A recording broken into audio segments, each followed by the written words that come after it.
আজকের মিছিলে দলের দলে যোগ দেন। এই মিছিলে অষ্টম ত্রিপুরা রাজ্যের বিধানসভার বিরোধী দলনেতা জিতেন্দ্র চৌধুরীকে জাতি বিদ্বেষী মন্তব্য রতনলালকে শাস্তি চাই। ত্রিপুরা বিধানসভায় বিরোধী দলের নেতা জিতেন্দ্র চৌধুরীকে জাতি বিদ্বেষী মন্তব্য মন্ত্রী রতনলালকে শাস্তি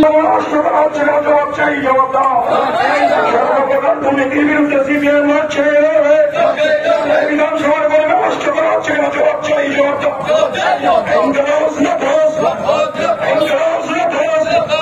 সিপিএমের থেকে প্রতিবাদ মিছিল সফল করুন।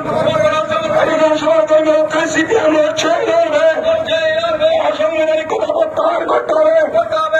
সর্বপ্রকার দুর্নীতির আজকের মিছিলে দলের দলে যোগ দেন। আজকের মিছিলে দলের দলে যোগ দেন। এই মিছিলে অষ্টম ত্রিপুরা রাজ্যের বিধানসভার বিরোধী দলনেতা জিতেন্দ্র চৌধুরীকে জাতি বিদ্বেষী মন্তব্য রতনলালকে শাস্তি চাই। ত্রিপুরা বিধানসভায় বিরোধী দলের নেতা জিতেন্দ্র চৌধুরীকে জাতি বিদ্বেষী মন্তব্য মন্ত্রী রতনলালকে শাস্তি চাই।